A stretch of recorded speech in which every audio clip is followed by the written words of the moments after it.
start by asking you the same thing that I asked you. Do you think that all this violence is justified, bearing in mind all the reasons that you have to be out on the streets protesting? The problem with society, especially in this country that we live in at the moment, you can't do nothing that's normal for it to happen right, for there to be a change. You can't. So this is about youths not having a future, not having any kind of possibility of having a future. A lot of these people are unemployed. A lot of these people have their youth centre closed down for years, and they've basically seen the normal things. The bankers getting away with what they're getting away with, making this country losing money how it does. Let's be honest about this. The police being paid money to do things underhanded, to get stories for newspapers, nothing really happened to them. The government being done for what they do, what they've done, their expenses, some of them going in prison, the majority of them been doing it for years. This is the youths actually saying to themselves, guess what? These people can get away with that. Then why can't we tell people how we feel? Look at what you're seeing today. You're not seeing it in one area, you're seeing it right over London. There's a message here. There's a message for the government. They don't care. They ain't even talking about it. They're talking about these thugs, these thugs that. They're not addressing the real problem that the society has. There's no hope for them. And this is their way of reacting. And I feel genuinely sorry for them. These young kids at 18-year-old age, they've got no future, they can't get a job. This is sad. This is a reaction for what the government, not only the Conservative Party now, but the Labour Party that was in power before. They're all in this. Also, why do you think that all this started after the last Thursday's incident? Because it's been building up. And the problem is, the government have never ever really been in touch. And that's why that has reacted. And let's be honest, I'll tell you a quick story. 2 dogs died in a car that was owned by the police. They started an inquiry there and then. It was announced that's what they would do. They suspended the officers that was involved. That's what they did. This guy that got shot, for whatever reason it was, nothing got said. They didn't even go and see the family. And that told everybody in this environment that we're nobody.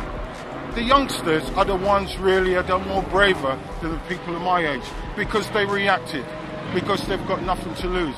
And that, you know what that is? That's a sad indictment on the society that we live in at the moment. That's a sad indictment on Cameron, Clegg, the other one that runs the Labour Party. Every one of them pay a price for that. This is what they've created. And I'm saddened by this, because if this is what our youth of today have to do for people to pay attention to them, then we're finished as a country. We genuinely are. We want to go to other countries and fight wars, and we've got a major problem in our own. It's a disgrace. You also said that this is not a movement of black people. No, it ain't. Do you think this is a movement of immigrants, or this is a movement of the youth? The young people of today saying, guess what, mister? I've got no voice, no future, no leadership. This is what this is about. And if we don't take it serious, do you know where it's going to escalate? It'll go out of London, it'll start happening in other areas. It's happening in Birmingham now, it's going to happen in Liverpool, in Manchester. All these places are deprived. What have we done to our society now? We've taken all the funding of the things, the actual foundation that makes these people real. We're taking it all off them. I'll tell you another thing, right? In this country, they have done so many drug dealers. They've seized their possessions. Where's it gone? It's gone back to the Treasury. Instead of giving it to the environment that it's come from to actually build it, they've taken it back. What to feed what? To feed what the bankers have done? And the bankers have nothing? They're frightened to take them on? This is all what this is about. This is people saying they've had enough. And you know what? Look at the society areas in which these are happening. They're poor areas. They're not happening in Chelsea and Kensington where there's money. They're not happening in places like this, because these people are very wealthy. And this is the sad part of what's gone on today. And you see this weekend. And you know something else? I'm saddened by all of this, because all of this is a price these people have. They have to sacrifice their own environment for them to be heard. You can't live like that. You can't. Yeah. And that's what's sad. Sorry, bro. Go on. No, no problem. Also, as I asked him, do you think, obviously it's always hard to predict the future, but do you think that we will see more like this on the next days?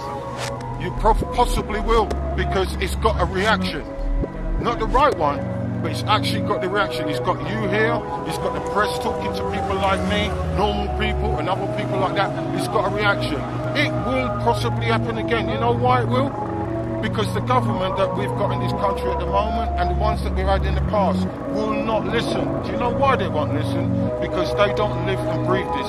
Their kids don't live and breathe this. And that's the biggest problem. If they lived and breathed this, they'd be different. They would genuinely maybe listen to what should really happen. This is not a movement. This is people crying out for help.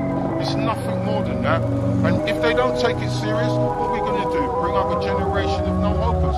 Because this is what we're creating now. Thank you so much. Thank you so much, my friend.